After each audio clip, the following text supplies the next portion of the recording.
الحمدللہ الذی ابدع الفلاک والأرضین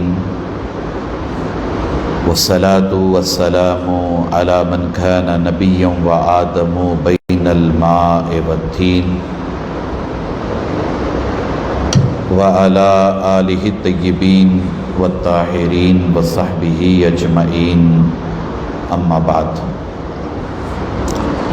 فقد قال اللہ تبارک و تعالی فی القرآن الکریم اعوذ باللہ من الشیطان الرجیم بسم اللہ الرحمن الرحیم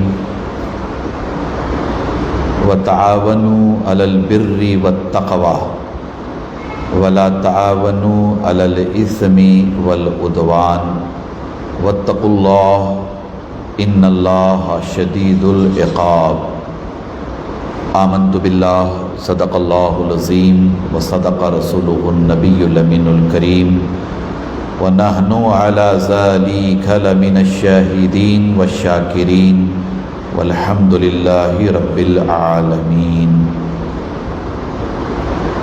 وقال فی شان حبیبہ الکریم علیہ تحیۃ والتسلیم ان اللہ وملائکتہ یصلون علی النبی یا ایہا الذین آمنوا صلوا علیہ وسلموا تسلیما اللہم صلی علی سیدنا مولانا محمد وعلی آل سیدنا و مولانا محمد طب القلوب ودوائیہا وعافیت الابدان وشفائیہا ونور الابصار ودیائیہا وآلہ وصحبہ دائما ابدا سرمدا۔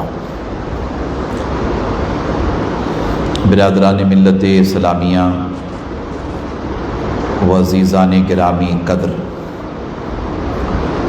اللہ تبارک و تعالیٰ کا بے پناہ فضل و کرم اور حضور صلی اللہ تعالیٰ علیہ وآلہ وسلم کے نالین پاک کا تصدق، جن کی برکتوں اور عنایتوں سے ہم تمام جمعۃ المبارکہ کے موقع پر اللہ کے مقدس گھر میں حاضری کی سعادت سے بہرہ مند ہیں۔ اللہ تبارک و تعالی ہم سب کے مجتمع ہونے کو اپنی بارگاہ میں قبول فرمائے اور جمعہ کی برکتیں اور رحمتیں پورے عالم اسلام کو عطا فرمائے۔ خطبہ مسنونہ کے بعد میں نے سورۃ المائدہ کی آیت کریمہ کا ایک حصہ تلاوت کرنے کا شرف حاصل کیا ہے، اور اسی مطلوع آیت مبارکہ کو عنوان بناتے ہوئے انسانیت کی خدمت کے عظیم جذبے سے متعلق بہت ساری باتیں انشاءاللہ بإذن اللہ آپ حضرات کے گوش گزار کروں گا۔ آپ اچھی طرح حالات حاضرہ سے واقف ہیں۔ عالم انسانیت کس کربناک دور سے گزر رہا ہے ہم سب بہت اچھی طرح جانتے ہیں۔ کرونا وائرس، کووڈ-19 کا دور، اس سے متاثر ہونے والے مریض، اس مرض کا شکار ہونے والے لوگ جو اس دنیا میں آج ہمارے آپ کے درمیان نہ رہے،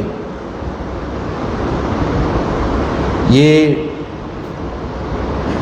ایسے کربناک احوال ہیں جنہیں بیان کرتے ہوئے بھی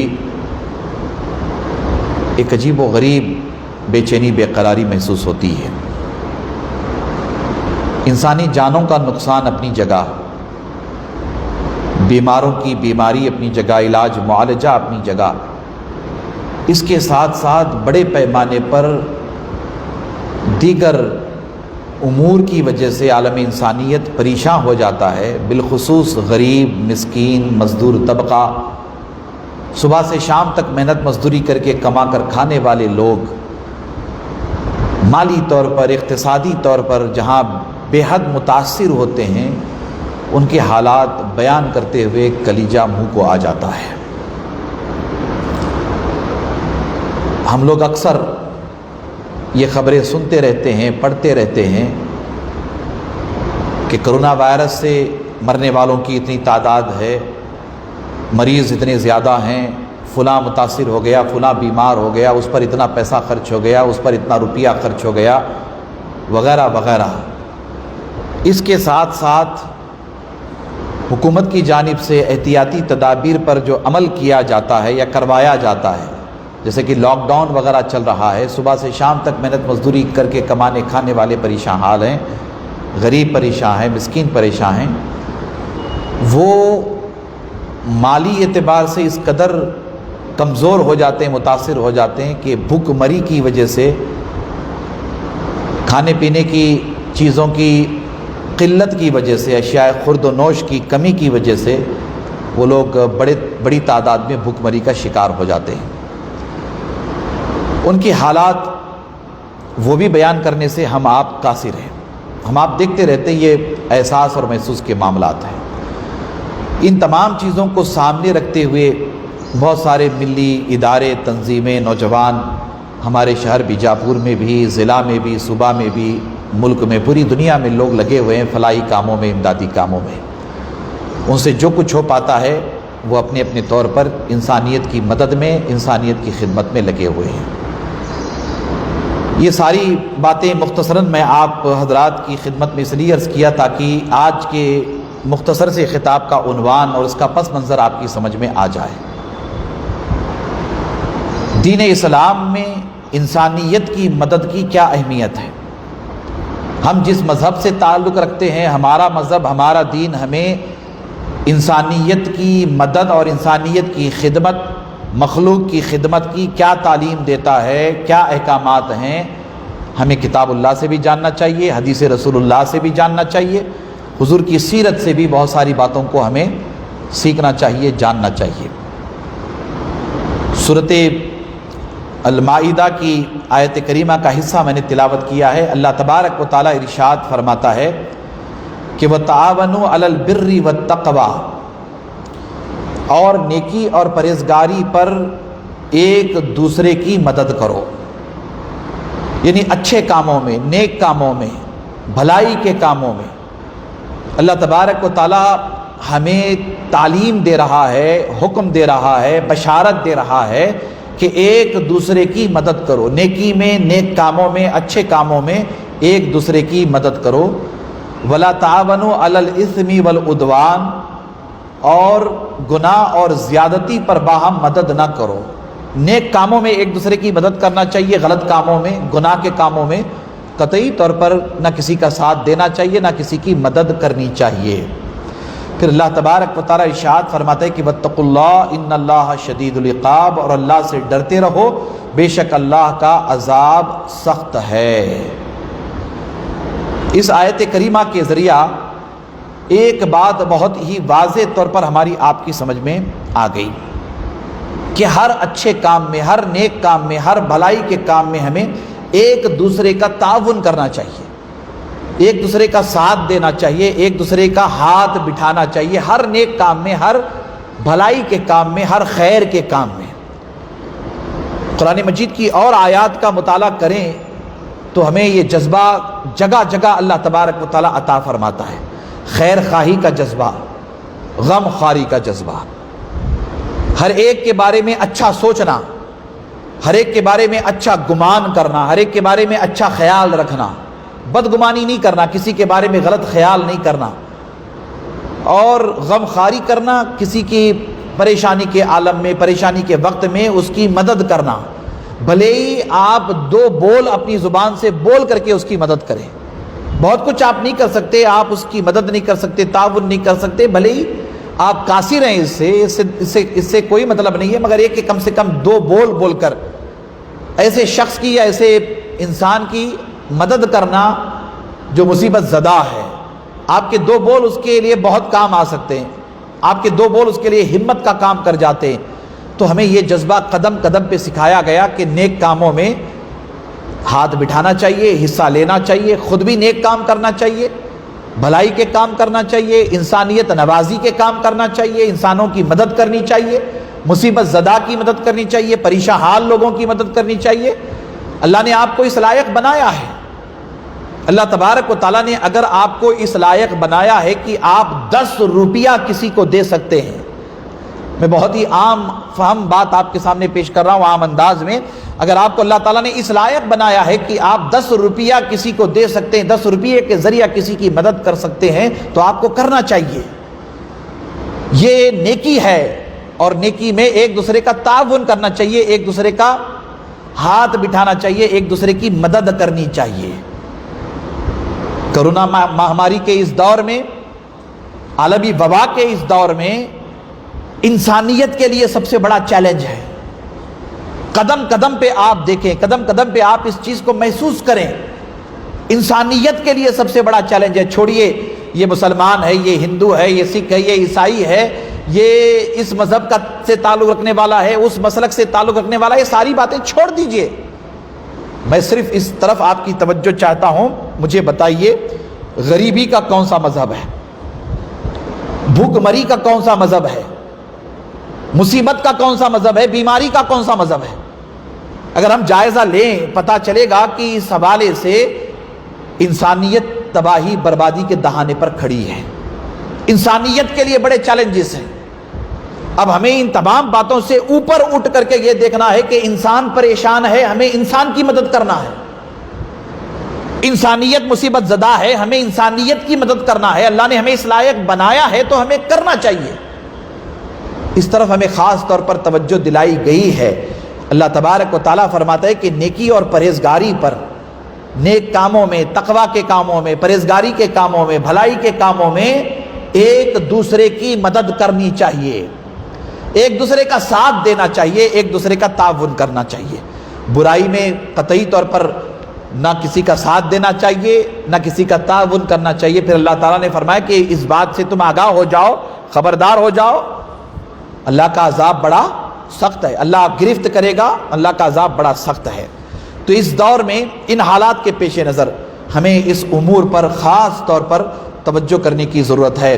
اب آپ بہت ساری باتیں میں آپ حضرات کی گوش گزار کرنا چاہوں گا، اور اس مضمون کے ضمن میں بہت ساری باتیں عرض بھی کرنا چاہوں گا۔ توجہ کریں، یہ آزمائش کا دور، اور اس آزمائش کے دور میں ہمارا دین ہمیں کیا سکھاتا ہے، ہمارا مذہب ہمیں کیا سکھاتا ہے، اللہ اور اللہ کے رسول کی تعلیمات کیا ہیں۔ یہ تو بات اچھی طرح سے سمجھ میں آ گئی کہ نیکی میں ایک دوسرے کا ساتھ دینا چاہیے، بھلائی کے کام میں حصہ لینا چاہیے، تقوی کے کام میں حصہ لینا چاہیے، پرہیزگاری کے کام میں حصہ لینا چاہیے۔ انسان ہے تو انسان کے کام آنا چاہیے، بالخصوص اس آزمائش کے دور میں۔ حضور نبی اکرم صلی اللہ تعالیٰ علیہ وآلہ وسلم نے ایک دو نہیں بلکہ بے شمار مقامات پر الگ الگ انداز میں اپنے صحابہ کے توسط سے ہماری اصلاح فرمائی، بلکہ ہمیں دعوت فکر دی۔ فرمایا خیر الناس من ینفع الناس، کہ تم میں بہترین لوگ وہ ہیں، سب سے اچھے لوگ وہ ہیں جو لوگوں کے کام آئیں۔ تم میں سب سے بہترین لوگ وہ ہیں جو بندوں کے کام آئیں۔ حضور نے یہ نہیں فرمایا کہ تم میں بہترین مسلمان ہیں، نہیں، بلکہ فرمایا بہترین لوگ، عمومی طور پر فرمایا بہترین لوگ تم میں وہ ہیں جو مصیبت زدہ کے کام آ جائیں، پریشان حال لوگوں کے کام آ جائیں، بے سہاروں کے کام آ جائیں، غریبوں کے کام آ جائیں، یتیموں کے کام آ جائیں، مسکینوں کے کام آ جائیں، بیواؤں کے کام آ جائیں، بیماروں کے کام آ جائیں۔ تم میں سب سے بہترین وہ لوگ ہیں جو انسانوں کے کام آئیں، انسانیت کے کام آئیں۔ حضور نبی اکرم صلی اللہ تعالیٰ علیہ وآلہ وسلم کا یہ ارشاد سامنے رکھیے، اور انہی باتوں کو تو پڑھ کر کے بڑے پیمانے پر مغرب میں لوگ دامن اسلام سے وابستہ ہوتے چلے جا رہے ہیں۔ وہ حیران پریشان ہے کہ اسلام کی تعلیمات کتنی شاندار ہیں۔ اہل مغرب مطالعہ کرتے ہیں قرآن کا، مطالعہ کرتے ہیں حضور کی سیرت کا، احادیث کا، کہ کتنی شاندار تعلیمات ہیں پیغمبر اسلام صلی اللہ تعالیٰ علیہ وآلہ وسلم کی۔ کیا فرما رہے ہیں کہ تم میں بہترین لوگ وہ ہیں جو بندوں کے کام آئے، بندوں کی مدد کریں، بندوں کا تعاون کریں۔ سب سے بڑی نیکی، سب سے بڑا تقویٰ یہ کہ ایک دوسرے کی مدد کریں۔ اور حضور علیہ السلام کا یہ ارشاد، اللہ اکبر، کہ خیر الناس من ینفع الناس، تم میں بہترین لوگ وہ ہیں جو دوسروں کو نفع پہنچائیں، فائدہ پہنچائیں۔ حضور نبی اکرم صلی اللہ تعالیٰ علیہ وآلہ وسلم نے ہم سب کو توجہ دلائی۔ آپ مطالعہ کریں حضور علیہ السلام کی سیرت پاک کا۔ میں بہت ساری باتیں عرض کروں گا آپ سے، اور حضور کی تعلیمات کا بھی تذکرہ ہوگا۔ حضور نبی اکرم صلی اللہ تعالیٰ علیہ وآلہ وسلم کے پردادا، حضور کے والد بزرگوار حضرت سیدنا عبداللہ رضی اللہ تعالیٰ عنہ، آپ کے دادا حضرت عبد المطلب رضی اللہ تعالیٰ عنہ، اور آپ کے پردادا حضرت ہاشم رضی اللہ تعالیٰ عنہ۔ حضرت ہاشم، اللہ اکبر، یہیں سے مطلب ہے کہ ہاشمی گھرانے کا نور پوری دنیا میں پھیلا، یہیں سے ہاشمی گھرانے کا نام مشہور ہوا۔ اسی نام سے یعنی حضور علیہ السلام کے پردادا ہاشم، اسی نام سے حضور نبی اکرم صلی اللہ تعالیٰ علیہ وآلہ وسلم کو رسول ہاشمی صلی اللہ تعالیٰ علیہ وآلہ وسلم کہتے ہیں، حضرت ہاشم۔ یہ بڑا معتبر نام حضور کی سیرت میں اور عالم انسانیت میں قدر کی نگاہوں سے دیکھا جانے والا کا نام۔ اللہ نے ہر چیز سے نوازا تھا آپ کو، اللہ کا بڑا فضل و کرم تھا، ہر چیز سے اللہ تبارک و تعالیٰ نے آپ کو نوازا تھا۔ حضرت ہاشم چونکہ کعبہ کے متولی بھی تھے، معزز شخصیت بھی تھے، نہ صرف مکہ مدینہ میں بلکہ پورے جزیرۃ العرب میں، عالم عرب میں آپ کو عزت کی نگاہوں سے دیکھا جاتا تھا۔ بڑا احترام تھا حضرت ہاشم رضی اللہ تعالی عنہ کا۔ مکہ مکرمہ میں قحط پڑ گیا، سوکھا پڑ گیا، ہماری اپنی زبان میں ہم لوگ دشکار وغیرہ کہتے ہیں، برگال کہتے ہیں، یہ پڑ گیا، قحط پڑ گیا، بارش نہیں ہو رہی تھی، قحط پڑ گیا، لوگ حیران پریشان۔ جیسے آج کرونا وائرس کے سبب ہم دیکھتے ہیں کہ حکومت اپنے طور پر بہت کچھ کر رہی ہے، کرنا چاہتی ہے، کتنی کامیاب ہے کتنی ناکام ہے وہ ایک الگ سی بات ہے۔ آپ اندازہ لگائیں کہ ایک آدمی بھی پریشان ہے، خاندان بھی پریشان ہے، ایک پورا طبقہ انسانیت کا بڑا طبقہ حیران پریشان ہے، حکومت بھی حیران پریشان ہے، سب کچھ ہوتے ہوئے بھی کچھ نہیں کیا جا سکتا ہے، جو کچھ کیا جا رہا ہے وہ بہت غنیمت ہے۔ یہ ساری باتیں آپ مان کر کے چلیے، یعنی اتنی مشنری رہنے کے باوجود، اتنا میکانزم رہنے کے باوجود، حکومت کا اتنا نظام رہنے کے باوجود بھی انسان پریشان حال ہے۔ میں تقریباً 1450-1500 سال پہلے کی بات کر رہا ہوں، 1500 سال سے زائد کا وقت ہو گیا، میں اس وقت کی بات کر رہا ہوں۔ حضرت ہاشم ہیں، قحط پڑا ہوا ہے مکہ مکرمہ میں، جانور مر رہے، بارش نہیں ہو رہی ہے، جانور مر رہے، کھانے پینے کی چیزوں کی قلت ہو گئی، اللہ اکبر، اشیاء خرد و نوش کی قلت۔ حضور نبی اکرم صلی اللہ تعالیٰ علیہ وآلہ وسلم کے پردادا کا دور، لوگ آپ کی بارگاہ میں آتے تھے سوال لے کر کے کہ اے سیدنا ہاشم ہماری امداد فرمائیے، سیدنا ہاشم ہم پریشان حال ہیں، اے سیدنا ہاشم ہماری مدد کیجئے وغیرہ وغیرہ۔ تو اس زمانے میں حضرت ہاشم رضی اللہ تعالی عنہ حضور علیہ السلام کے پردادا انسانیت کی خدمت کے لیے، غمخواری کے جذبے کے تئیں، انسانوں کی پریشانی اور مصیبت نہ دیکھ کر محض انسانوں کی مدد کرنے کے جذبے سے آپ نے آپ کے پاس جو کچھ روپیہ پیسہ تھا، میں روپیہ پیسہ کا لفظ استعمال کر رہا ہوں، درہم و دینار، اس زمانے میں جو بھی پیسہ آپ کے پاس تھا، جو کچھ آپ کے پاس جائیداد وغیرہ تھی، آپ اللہ کی راہ میں لٹاتے ہیں، خرچ کرتے ہیں۔ خرچ کر کے آپ نے ایک سلسلہ شروع کیا۔ سلسلہ کیا تھا؟ بھوکوں کو کھانا کھلانا۔ سلسلہ یہ شروع کر دیا، بھوکوں کو کھانا کھلانا۔ اب آپ اندازہ لگائیں بھوکوں کو کھانا کھلانا یہ کتنا بڑا جذبہ ہے، یہ کس قدر عظمت والی اور شان والی بات ہے، بھوکوں کو کھانا کھلانا۔ جناب والا آج تو دور ایسا آ گیا ہے کہ ہمیں ہمارے پڑوسی کی خبر نہیں رہتی ہے کہ ہمارا پڑوسی بھوکا مر رہا ہے، ہمیں اسے پوچھنا چاہیے۔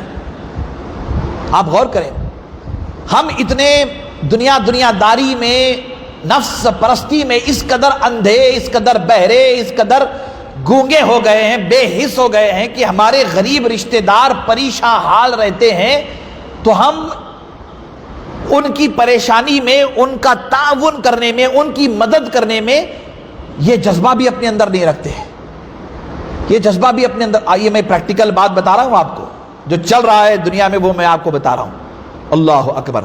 مگر حضرت سیدنا ہاشم رضی اللہ تعالی عنہ کو دیکھیے کہ وہ مکہ والوں کی پریشانی، ان کی بھوک مری، فاقہ کشی، ان مکہ والوں کی پریشانی دیکھ کر کے آپ نے جو بھی آپ کے پاس تھا وہ سارا کا سارا اللہ کی راہ میں لٹا کر ایک سلسلہ آپ نے شروع کر دیا، بھوکوں کو کھانا کھلانا، بھوکوں کو کھانا کھلانا.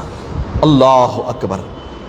اور اسی سے یہ نام آپ کا مشہور ہو گیا، یعنی یہ کہ روٹی کو دال میں یا شوربے میں بھگو کر کے بھوکوں کو، غریبوں کو جو کھلاتے ہیں انہیں ہاشم کہا جاتا ہے، انہیں ہاشم کہا جاتا ہے. یہ بات یاد رکھیے، انہیں ہاشم کہا جاتا ہے، انہیں ہاشم کہا جاتا ہے.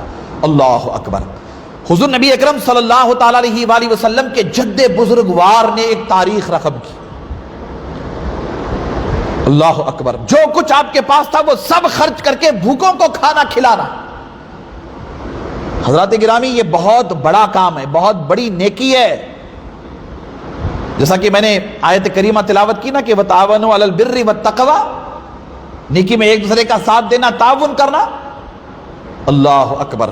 آپ سب کو کھانا کھلاتے تھے، سب کو کھانا کھلاتے تھے، جتنے بھوکے آپ کے پاس آ جاتے تھے سب کو کھانا کھلاتے تھے. اور یہ سلسلہ بہت بہت عرصے تک چلتا رہا، ایک دن دو دن نہیں، بہت عرصے تک چلتا رہا. ہمارا آپ کا حال تو یہ ہے کہ جمعرات یا جمعہ ٹو جمعہ یا جمعرات ٹو جمعرات کوئی فقیر ہمارے گھر مانگنے آ جاتا ہے تو ہم لوگ اکتا جاتے ہیں، ہم لوگ اکتا جاتے ہیں. ہمارے پاس یہ جذبہ ہے ہی نہیں کہ ہم مسجد کے امام کی مدد کریں، مؤذن کی مدد کریں، فقیروں کی مدد کریں، غربا کی مدد کریں. نہیں، ہم یہ سمجھتے ہیں کہ ہمارے پاس بہت کچھ ہے، بس ہم خود کھاؤ، اپنی بیوی بچوں کو کھلاؤ، بس اس سے ہٹ کر کے کہیں توجہ کرنے کی ضرورت ہے. ہمارا حال تو یہ ہے.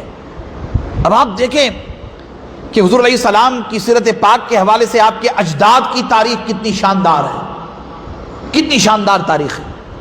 یہی سلسلہ حضرت عبد المطلب کے پاس بھی چلا، یہی سلسلہ حضرت سیدنا عبداللہ کے ساتھ بھی رہا، یہی سلسلہ حضرت ابو طالب کے ساتھ بھی رہا. یہ سلسلہ حضور نبی اکرم صلی اللہ تعالیٰ علیہ وآلہ وسلم کے اجداد میں چلا آیا کہ بھوکوں کو کھانا کھلایا جائے. یہ بہت بڑی نیکی ہے نا، بھوکوں کو کھانا کھلانا، غریبوں کو کھانا کھلانا، مسکینوں کو کھانا کھلانا، یہ بہت بڑی نیکی ہے. اللہ اکبر. حضور نبی اکرم صلی اللہ تعالیٰ علیہ وآلہ وسلم کی سیرت پاک کے حوالے سے بھی ہم جائزہ لیں تو حضور نبی اکرم صلی اللہ تعالیٰ علیہ وآلہ وسلم بچپن شریف میں دیکھیں، بچپن شریف میں کیسے آپ دوسروں کا خیال رکھتے تھے. حضور کی سیرت پاک کے بیان میں یہ روایت بار بار بیان کی جاتی ہے کہ حضور نبی اکرم صلی اللہ تعالیٰ علیہ وآلہ وسلم ایسے بڑے انسانیت نواز تھے. انسانیت کا خیال رکھنا، دوسروں کا خیال رکھنا. بہت ہی توجہ کے ساتھ سنیے، بچپن شریف ہے حضور علیہ السلام کا، اور آپ کی رضائی ماں سیدہ حلیمہ سعدیہ رضی اللہ تعالی عنہا کے گود میں ہیں. آپ خود بھی ماں ہیں، آپ کا چھوٹا بچہ ہے. حضور نبی اکرم صلی اللہ علیہ وسلم کو آپ دودھ پلاتی تھی. حضور نبی اکرم صلی اللہ تعالیٰ علیہ وآلہ وسلم گود میں ہیں، اپنی رضائی ماں کے دائی حلیمہ کے گود میں ہیں، حلیمہ سعدیہ کی گود میں ہیں. تو آپ کو دودھ پلاتی تھی آپ کی رضائی ماں حلیمہ سعدیہ.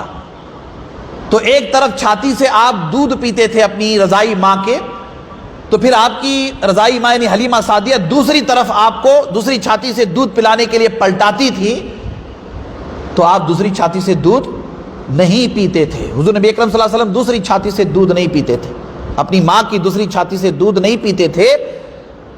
یہ اس وقت بات سمجھ میں نہیں آ رہی تھی، مگر بعد میں یہ بات سمجھ میں آئی سب کے کہ یہ دوسری چھاتی سے دودھ پیتے کیوں نہیں ہیں.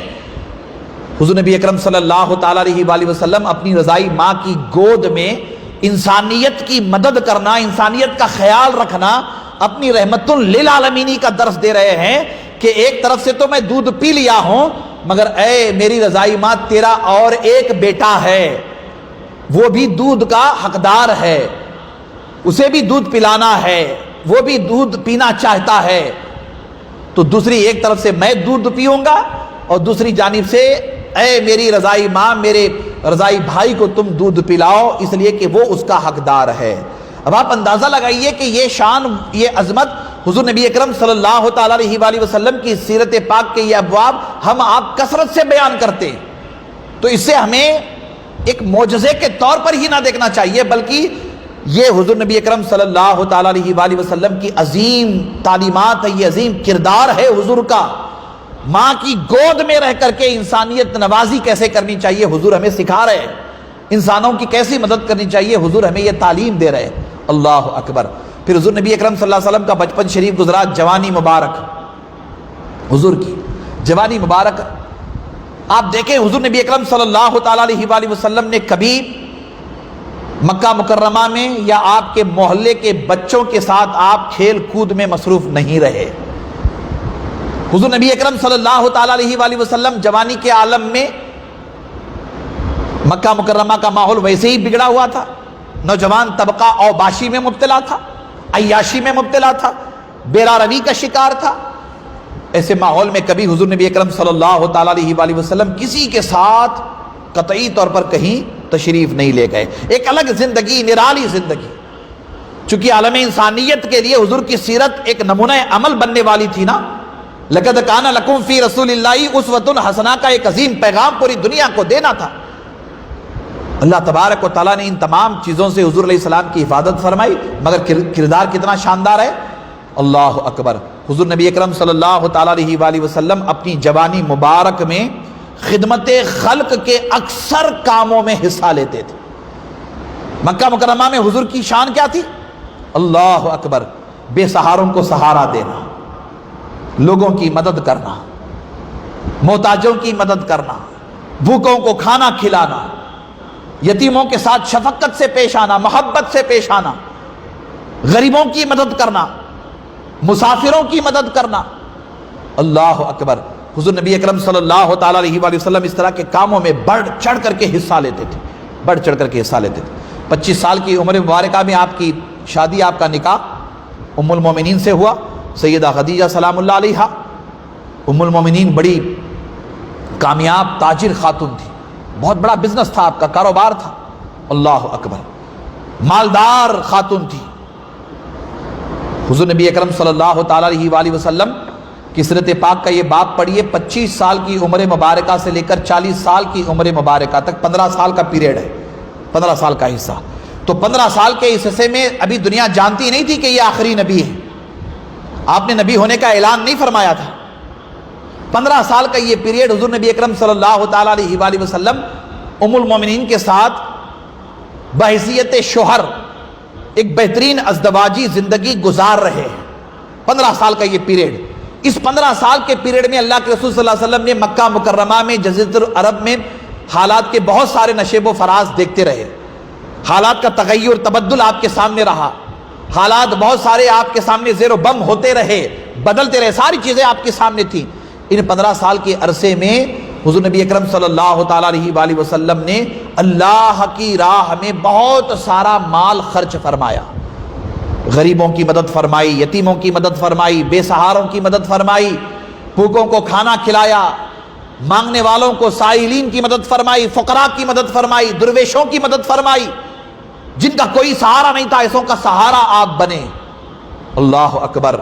حضور نبی اکرم صلی اللہ تعالیٰ علیہ وآلہ وسلم نے 40 سال کی عمر مبارکہ میں اپنے نبی، اپنے رسول ہونے کا اعلان فرمایا۔ اس کے بعد پھر یہ آزمائش کا دور چلا، لوگ دشمنی کرنے لگے، پریشانی اٹھانی پڑی آپ کو، بڑے بڑے امتحان کے دور سے آپ گزرے، خطرناک امتحان کے دور سے گزرے، مگر اس وقت بھی دیکھا گیا اللہ کے رسول صلی اللہ تعالیٰ علیہ وآلہ وسلم ہمیشہ انسانیت نوازی کے کاموں میں لگے رہے۔ کسی مانگنے والے کو آپ نے اپنے در سے خالی نہیں بھیجا، کسی مانگنے والے کو، کسی مانگنے والے کو۔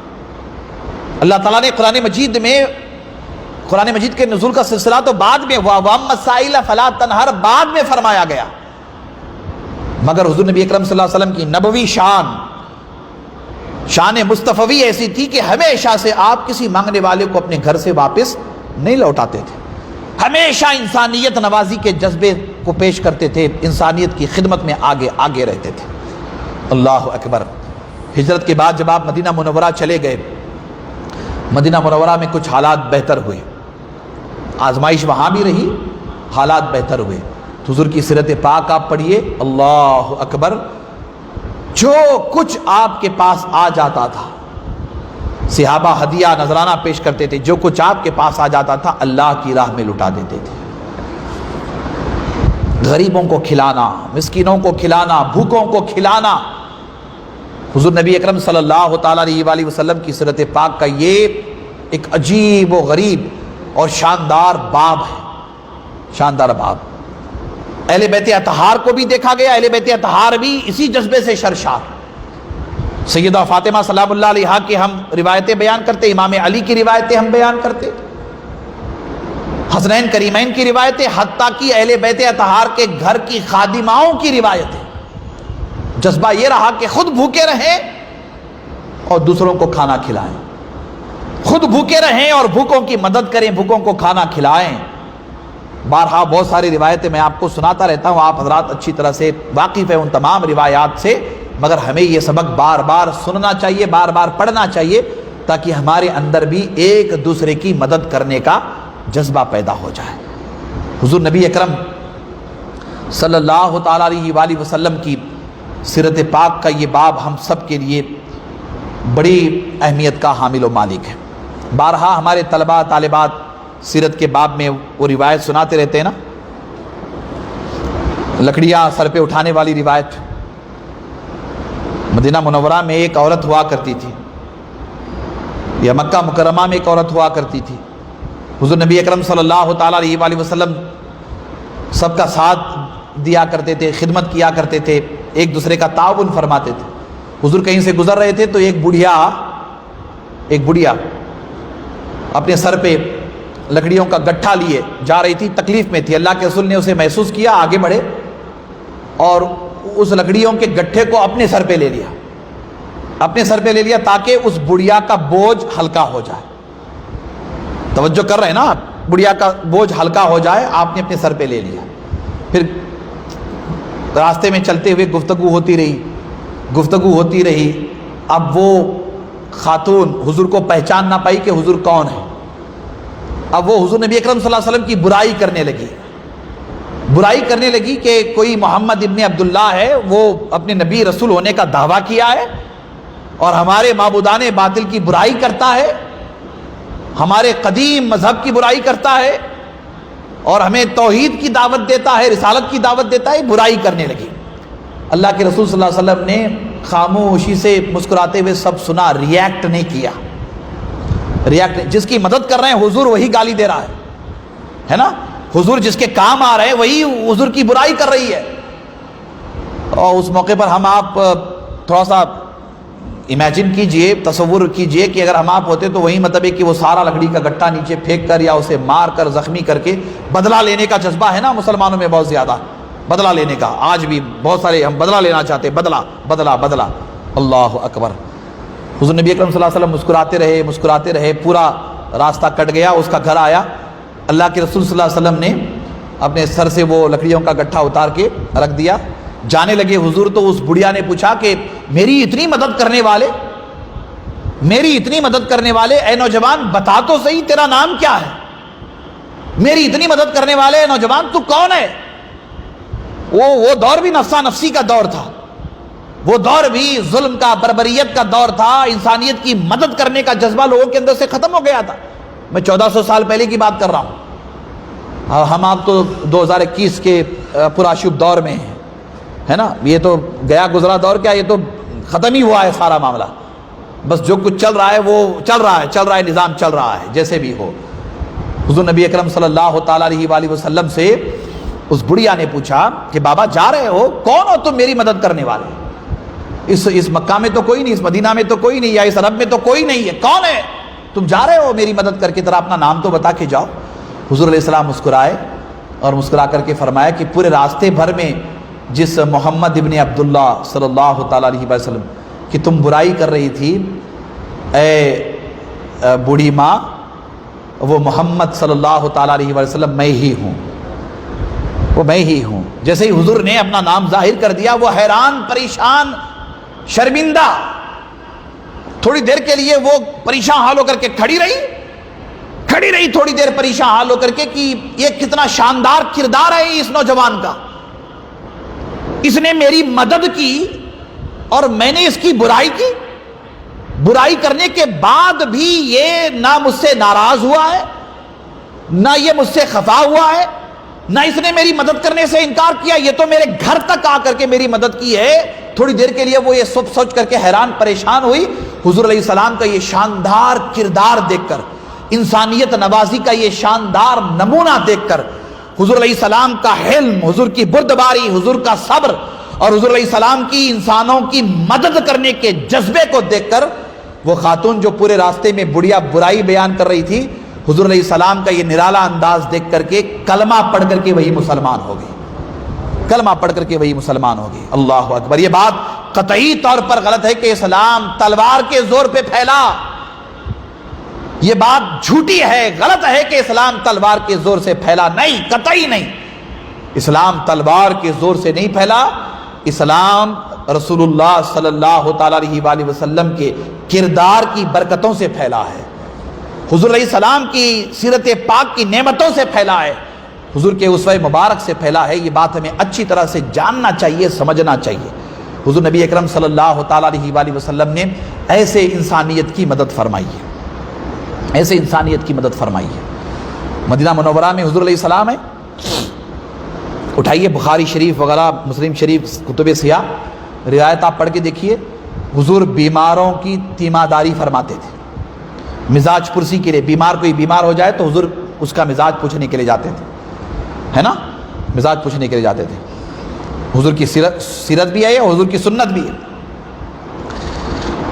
اب کرونا وائرس کے دور میں حالات اتنے خراب ہو گئے کہ اس مرض سے ظاہر سی بات ہے کہ لوگ خوف زدہ بھی ہیں، دہشت زدہ بھی ہیں، مرض متعدی ہے وغیرہ وغیرہ، مگر انسانیت اتنی بھی نہیں مرنی چاہیے کہ ایک انسان ایسے آزمائش کے دور میں دوسرے انسان کے کام نہ آئے۔ کم سے کم مزاج پرسی تو کر سکتے، بھائی صاحب آپ کی طبیعت کیسی ہے پوچھ تو سکتے۔ کسی کو کرونا مرض ہو جائے، اس کے گھر والوں کو فون کر کے، بھائیوں کو فون کر کے پوچھ تو سکتے۔ آپ ہاسپٹل میں نہ جائیے، آپ مریض کے پاس نہ جائیے، احتیاطی تدابیر اب عمل کرنا چاہتے ہیں عمل کیجئے، بالکل کیجئے، مگر کم سے کم پوچھ تو سکتے کہ بھائی آپ کی طبیعت کیسی ہے، بھائی آپ کے گھر والوں کی طبیعت کیسی ہے، یہ تو کر سکتے۔ دیکھنے میں یہ آ رہا ہے کہ یہ جذبہ بھی ختم ہو گیا ہے مسلمانوں میں سے، یہ جذبہ بھی ختم ہو گیا۔ یہ سوچ رہے ہیں کہ کہیں فون کر کے ہم پوچھیں تو کہیں پیسے نہ مانگے، کہیں بلائے نہیں، کہیں کچھ سوال نہ کر دے، کہیں وہ پریشانی ہمیں نہ آ جائے وغیرہ وغیرہ۔ جناب والا، آج وہ بیمار ہوا ہے، کل ہو سکتا ہے کہ آپ بیمار ہو جائے، اور اگر آپ بیمار نہیں بھی ہوتے تو موت کا آنا تو یقینی ہے، کل نفس ذائقۃ الموت، مگر انسانیت کی مدد کرنے کا جذبہ کیوں مر گیا؟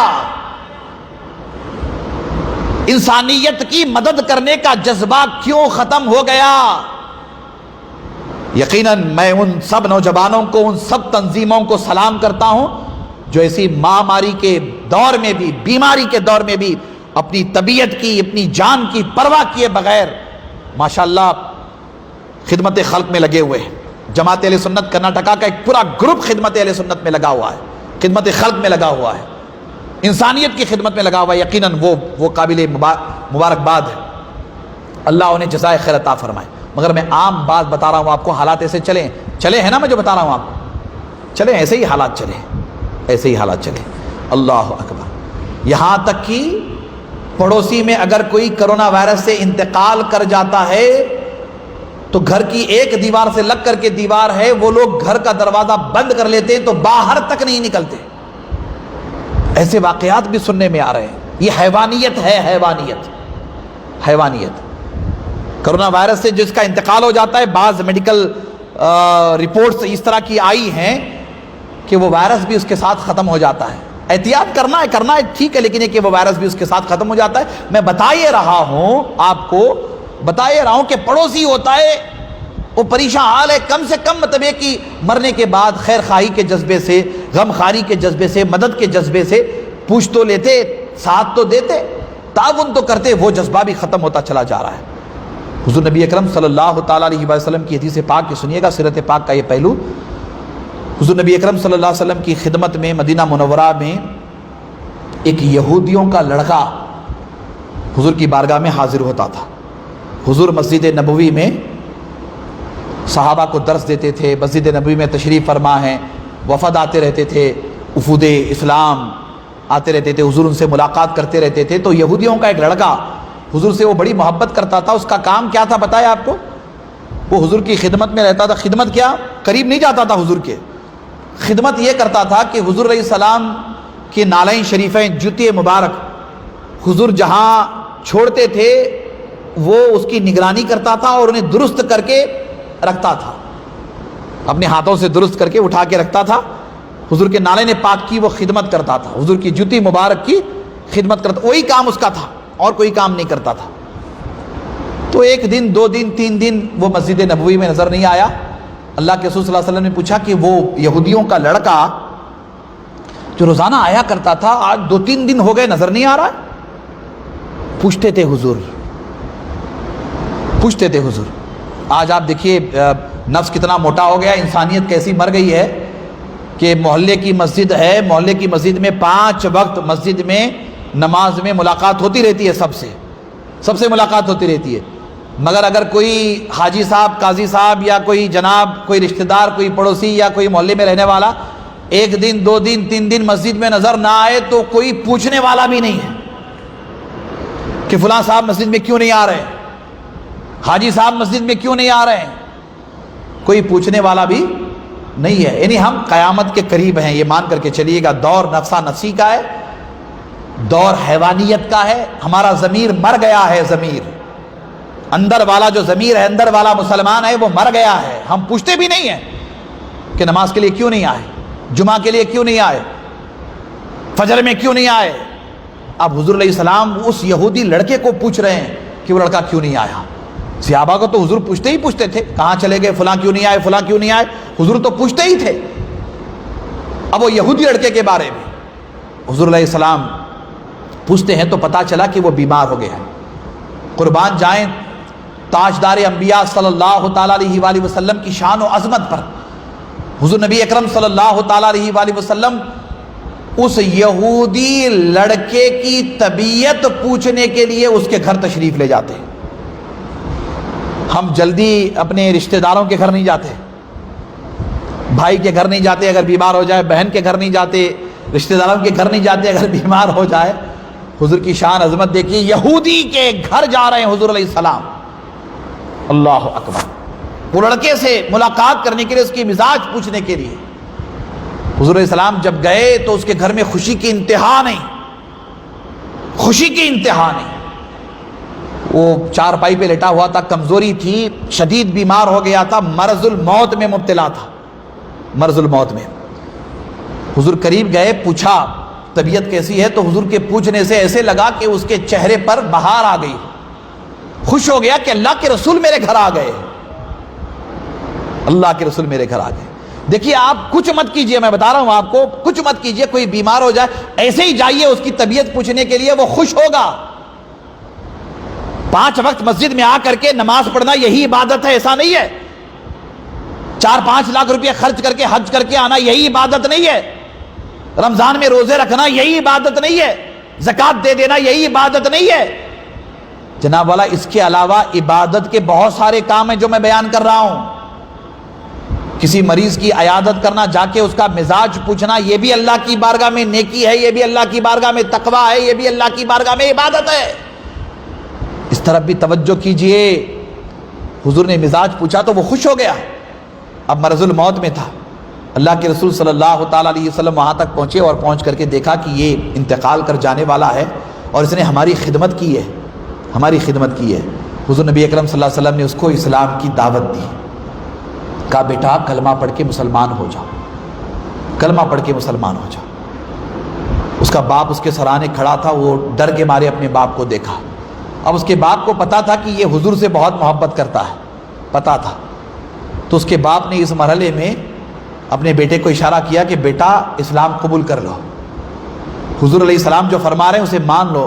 حضور نبی اکرم صلی اللہ علیہ وسلم کی دعوت پر وہ اسلام قبول کر لیا۔ پھر آگے چل کر کے اس کا باپ بھی مسلمان ہو گیا، ایک الگ تفصیل ہے، مگر کہ اس نے اسلام قبول کر لیا. حضور نے اسلام پیش کیا, اس نے اسلام قبول کر لیا. اللہ کے رسول صلی اللہ تعالیٰ علیہ وآلہ وسلم نے اسے اسلام کی عظیم دولت سے سرفراز کیا. اسلام قبول نہیں کر لیتا تو ظاہر سی بات ہے کہ وہ عذاب میں مبتلا ہو جاتا, جہنم کی آگ میں جلتا وغیرہ وغیرہ. مگر حضور علیہ السلام کا یہ حسن اخلاق, حضور کی یہ انسانیت کی خدمت, ایک بیمار کا مزاج پوچھنا, یہ انداز ایک کافر کو مسلمان کر گیا, یہ انداز ایک جہنمی کو جنتی کر گیا. تو میں آپ کی توجہ اس لیے ان تمام امور پر چاہ رہا ہوں کہ ہمیں اس پر غور کرنا ہے, ہمیں توجہ کرنا ہے کہ یہ کیسی شاندار سیرت ہے حضور نبی اکرم صلی اللہ تعالیٰ علیہ وآلہ وسلم کی. اللہ اکبر. حضور نبی اکرم صلی اللہ تعالیٰ علیہ وآلہ وسلم نے بار بار ہمیں توجہ دلائی کہ مخلوق کی خدمت کرو, انسانیت کی خدمت کرو, غریبوں کی مدد کرو, یتیموں کی مدد کرو. ایک دو نہیں, بے شمار روایات میں حضور علیہ السلام نے بشارت دی کہ کسی یتیم بچے کے سر پہ اگر تم ہاتھ رکھتے ہو شفقت کے ساتھ, محبت کے ساتھ, کسی یتیم بچے کے سر پہ, بچی کے سر پہ ہاتھ رکھتے ہو محبت کے ساتھ, اللہ کے رسول صلی اللہ علیہ وسلم ارشاد فرماتے ہیں کہ آپ کی ہتھیلی کے نیچے اس یتیم بچے کے سر کے جتنے بال آتے ہیں اللہ تبارک و تعالیٰ اس کے برابر آپ کو نیکیاں عطا فرماتا ہے, اس کے برابر آپ کو نیکیاں عطا فرماتا ہے. بار بار توجہ دلائی گئی کہ بھوکوں کو کھانا کھلاؤ, بھوکوں کو کھانا کھلاؤ, بھوکوں کو کھانا کھلاؤ.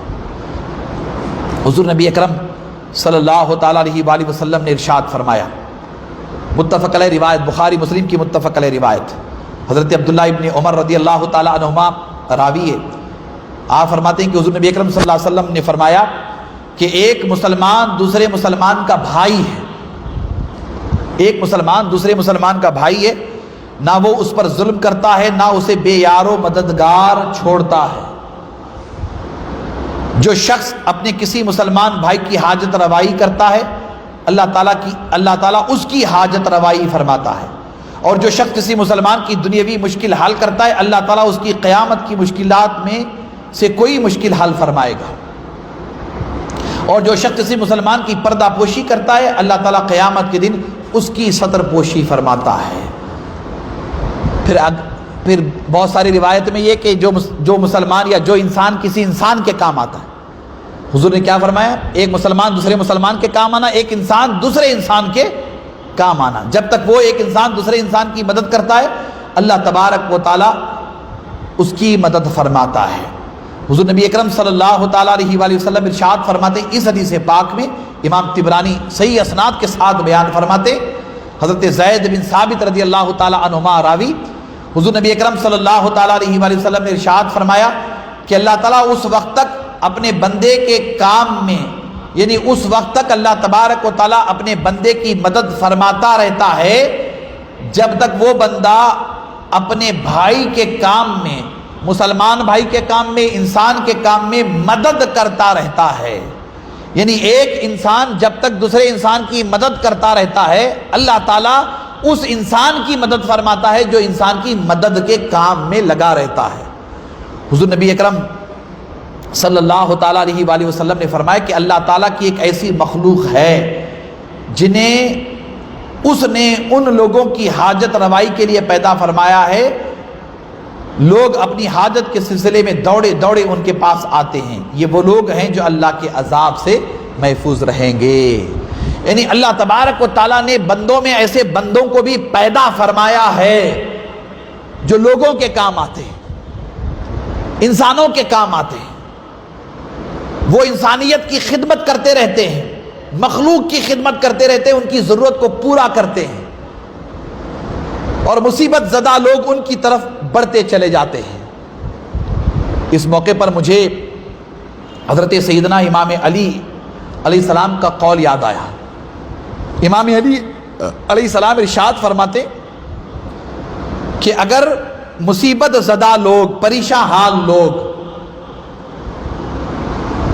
اپنی کسی مصیبت کی وجہ سے, پریشانی کی وجہ سے, خواہ وہ بھوک پیاس ہی کی وجہ سے کیوں نہ ہو, بیماری وغیرہ کی وجہ سے ہی کیوں نہ ہو, اگر مصیبت زدہ لوگ اے بندے تیرے پاس آ جائیں مدد کے لیے کہ آپ میری مدد فرمائیے، آپ میری مدد فرمائیے، آپ میری مدد فرمائیے، تیرے پاس اے بندے آ جائیں پریشان حال لوگ، تو اللہ کا شکر ادا کر۔ کیا فرماتے ہیں کہ تو اللہ کا شکر ادا کر کہ اللہ تعالیٰ نے تجھے اس لائق بنایا ہے کہ تو دوسروں کے کام آ سکے۔ اللہ نے تجھے ایسا تو نہیں بنایا کہ تو مانگنے والوں کی صف میں شامل ہو جاتا۔ اللہ تعالیٰ نے تجھے ایسا تو نہیں بنایا کہ تو مسکینوں کی صف میں شامل ہو جاتا۔ اللہ تعالیٰ نے تجھے اس زمرے میں تو شامل نہیں فرمایا کہ تو غریبوں کی صف میں شامل ہو جاتا، محتاجوں کی صف میں شامل ہو جاتا۔ جو شامل ہیں یہ اللہ کے فیصلے ہیں، مگر وہ غریب اگر تیرے دروازے تک آ رہے تو اللہ کا شکر ادا کر کہ اللہ تعالیٰ نے تجھے اس لائق بنایا ہے کہ تو دوسروں کے کام آ سکے۔ تو ایسے موقع پر دروازہ بند کر کے مت بیٹھ، ایسے موقع پر اپنے آپ کو چھپا کر کے نہ رکھ، ایسے موقع پر اپنے آپ کو مصیبت زدہ لوگوں سے دور نہ کر لے۔ یہ بات بھی اچھی طرح جان لے کہ اللہ تعالیٰ دیتا ہے تو چھپر پھاڑ کے دیتا ہے، پھر لیتا بھی ہے تو چمڑی ادھیڑ کے لیتا ہے۔ چمڑی ادھیڑ کے لیتا ہے۔ وہ ایسا رب ہے کہ فٹ پاتھ پہ بیٹھنے والوں کو بادشاہ بنا دے۔ وہ ایسا رب ہے مانگنے والے کو آقا سردار بنا دے۔ وہ ایسا رب ہے کہ بادشاہوں کو بھکاری بنا دے۔ اس کے فیصلے نرالے، اس کی شان نرالی ہے۔ اپنے آپ کو دور نہ رکھ، اللہ نے تجھے اس لائق بنایا ہے تو اللہ کا شکر بجا لا، اللہ کا شکر بجا لا۔ اللہ اکبر۔ اس موقع پر میں حضرت سیدنا نظام الدین محبوب الہی رحمۃ اللہ تعالی علیہ کا ایک قول آپ کے سامنے پیش کرنا چاہتا ہوں، ایک واقعے کی شکل میں اسے سماعت کریں۔ یہ سلسلہ بزرگوں کے ہاتھ چلا، بھوکوں کو کھانا کھلانا ہے نا، کیا بھوکوں کو کھانا کھلانا۔ آج لوگوں کی سمجھ میں آ رہا ہے، راشن پانی کے کٹ وغیرہ بنا کر کے غریبوں کو دیے جا رہے ہیں وغیرہ وغیرہ، اچھے کام ہیں، نیک کام میں حصہ لینا چاہیے، مگر 1400 سالہ تاریخ گواہ ہے، بالخصوص ہندوستان کی صوفیاء اولیاء کی تاریخ، کم و بیش یہاں بھی 1400 سالہ صوفیاء اولیاء کی تاریخ گواہ ہے انڈیا کی، ہمارے ملک کی، کہ اللہ والوں نے، صوفیاء نے، بزرگان دین نے غریبوں کو، مسکینوں کو، بھوکوں کو کھانا کھلانے کے لیے اپنی خانقاہ میں لنگر کا اہتمام فرماتے تھے۔ کیا فرماتے تھے؟ لنگر کا اہتمام فرماتے تھے۔ سمجھ رہے ہیں نا آپ؟ لنگر کھلانا، بزرگوں کے یہاں یہ سلسلہ رہتا تھا، لنگر کھلانا۔ اللہ اکبر۔ حضرت نظام الدین محبوب الہی کا بھی لنگر بہت ہی شاندار تھا، بہت ہی شاندار تھا۔ جو کچھ آپ کے پاس ہوتا تھا آپ سارا ہدیہ، نذرانہ، روپیہ، پیسہ بھوکوں کو کھانا کھلانے میں صرف کرتے تھے۔ یہ نہیں دیکھتے تھے آپ کہ آپ کے پاس، آپ کی خانقاہ پہ آنے والے بھوکے ہندو ہیں کہ مسلمان ہیں، یہ نہیں دیکھتے تھے۔ اللہ والوں کو ایک ہی بات معلوم ہے، اللہ والوں کو ایک ہی بات معلوم ہے، اور اسی پر عمل کرتے تھے کہ نفرت کسی سے نہیں، محبت سب سے۔ نفرت کسی سے نہیں، محبت سب سے، یہ اللہ والوں کی شان تھی۔ اور اللہ والے یہی جانتے تھے، اور ان کا مذہب، مسلک، مشرب یہی تھا کہ بھوک کا کوئی مذہب نہیں ہوتا، غریبی کا کوئی مسلک، بولیے، غریبی کا کوئی مسلک نہیں ہوتا، مفلسی کا کوئی مشرب نہیں ہوتا، جی، یتیمی کا کوئی دھرم نہیں ہوتا۔ اللہ والوں نے کیا کیا؟ اپنی خانقاہوں میں باضابطہ طور پر لنگر شروع فرمایا، لنگر، اور آنے والے غریبوں کی، مسکینوں کی، محتاجوں کی، بھوکوں کی مدد فرمائی، انسانیت کی خدمت فرمائی۔ نظام الدین محبوب الہی ہوں یا بندہ نواز کے سودراز ہوں یا حضرت ہاشم پیر دستگیر ہوں، ان کی سیرت، ان کی تاریخ آپ پڑھائیں، یہ لنگر کھلاتے تھے، لنگر چلاتے تھے، تو ان کے لنگر کھانے سے ہر مذہب سے، ہر جات، ہر کاسٹ، کریڈ سے تعلق رکھنے والے لوگ آ کر کے آپ کے لنگر سے مدد پاتے تھے۔ کھانا کھاتے تھے. نہیں، اللہ والوں کے یہاں نہیں دیکھا جاتا کہ یہ ہندو ہے کہ مسلمان ہے، یہ نہیں دیکھا جاتا. وہاں تو انسانیت ہے، وہاں تو لقد خلقنا الانسان فی احسن تقویم کا جذبہ ہے. وہاں تو انسانیت کو بچانے کا جذبہ، انسانیت کی مدد کا جذبہ ہے. نظام الدین محبوب الہی کا معاملہ بھی ایسا ہی تھا. ایک مرتبہ کبھی کبھی آزمائش بھی ہوتی تھی محبوب الہی کی کہ کچھ نہیں ہوتا تھا کھانے کے لیے، کبھی کبھی بہت کچھ ہوتا تھا، کبھی کبھی کچھ نہیں ہوتا تھا. ہر مرحلے میں آپ اللہ کا شکر بجا لاتے تھے. ایک موقع پہ ایسا ہوا کہ یہ روزہ رکھتے تھے حضرت پابندی سے، نفل روزے، کثرت سے نفل روزے رکھتے تھے. ہم رمضان کے روزے بہت مشکل سے رکھ پاتے ہیں. اللہ والوں کا معاملہ یہ کہ سال بھر روزہ رکھتے تھے، سال بھر کا روزہ اللہ والوں کا. اس لیے ہم لوگ مرتے ہیں تو ہماری قبروں کا نام و نشان نہیں رہتا، اور اللہ والے اس دنیا سے وصال کر جاتے ہیں تو ان کے مزاروں پہ گنبد بنائے جاتے ہیں، اور وہاں سے اللہ تبارک و تعالیٰ فیض جاری فرما دیتا ہے. اللہ والوں کے آستانوں کو فیض کا مرکز بنا دیا جاتا ہے، پاور ہاؤس بنا دیا جاتا ہے، وہاں سے فیض کا سلسلہ پھوٹ پڑتا ہے. یہی تو فرق ہے اللہ والوں میں ہمارے میں. اللہ اکبر. نظام الدین محبوب الہی سحری نہیں کرتے تھے اکثر، تو آپ کی خدمت میں آپ کے خادم نے عرض کیا کہ حضور سحری کیا کریں، گرمی کے دن ہیں، کمزوری آ جائے گی، کمزوری آ جائے گی، سحری کر لیں. ذرا غور سے دیکھیے، سحری رات کے وقت میں کی جاتی ہے، پھر صبح صادق سے وہ روزہ شروع ہو جاتا ہے نا، سحری رات میں کی جاتی ہے. تو آپ نے اپنے خادم سے فرمایا، روئے آپ، رو پڑے، آپ کی آنکھوں سے آنسو جاری ہو گئے، آپ رو پڑے. رو کر کے آپ نے فرمایا کہ کتنے مسکین، کتنے غریب، کتنے یتیم بھوکے رات میں کچھ کھائے پیے بغیر سو گئے ہوں گے. مسجد کے باہر، راستوں پہ، چوراہوں پر کتنے بھوکے رات میں انہیں کچھ کھانے کے لیے ملا نہیں ہوگا، ایسے ہی سو گئے ہوں گے. یہ کھانے کا نوالا میرے حلق سے نیچے کیسے اترے گا، میرے منہ میں کیسے جائے گا جبکہ اللہ کے بندے بھوکے سوئے ہو؟ میں کیسے کھاؤں جبکہ اللہ کے بندے بھوکے سوئے ہوں؟ اللہ اکبر. یہ کتنا بڑا جذبہ ہے، یہ کتنا بڑا جذبہ ہے انسانیت کی خدمت کا، بھوکوں کو کھانا کھلانے کا. نظام الدین محبوب الہی رحمت اللہ تعالی علیہ کا یہ انداز، یہ کردار ہمیں دعوت فکر دے رہا ہے کہ اللہ والے ہمیشہ اللہ والے بھوکوں کو کھانا کھلانے کی فکر کرتے تھے، بھوکوں کو کھانا کھلانے کی فکر کرتے تھے. سو یہ چند معروضات تھے آج کے عنوان کے تحت. بہت ساری باتیں رہ گئی، انشاءاللہ پھر کبھی عرض کروں گا میں آپ سے، مگر یہ بات اچھی طرح سے آپ اپنے ذہن میں محفوظ کر لیں کہ سب سے بڑی نیکی ایک دوسرے کے کام آنا. اللہ تعالیٰ نے کیا فرمایا کہ وَتَعَاوَنُوا عَلَى الْبِرِّ وَالتَّقْوَىٰ، ایک دوسرے کے کام آنا یہ سب سے بڑی نیکی ہے، بڑی عبادت ہے، ایک دوسرے کے کام آنا. بالخصوص کرونا وائرس کے دور میں آزمائش سے بہت سارے لوگ گزر رہے ہیں. ہمارے یہاں صوبہ کرناٹکا میں 7 جون تک لاک ڈاؤن چلے گا، شاید 7 جون تک لاک ڈاؤن ہے، پھر آگے پتہ نہیں یہ ایکسٹینڈ ہوگا، بڑھے گا، کس طرح سے ہوگا، مگر لوگ بہت زیادہ پریشان حال ہیں. صبح سے شام تک محنت مزدوری کرنے والے بہت زیادہ پریشان حال ہے. اللہ نے آپ کو جو بھی توفیق دی ہے، جو بھی اللہ نے آپ کو توفیق دی ہے، آپ دوسروں کے کام آئیں، آپ دوسروں کے کام آئیں، دوسروں کا خیال رکھیں. آپ کے غریب رشتہ داروں کو آپ پوچھیں کہ ان کا مزاج کیسا ہے، ان کی ضرورت کیا ہے.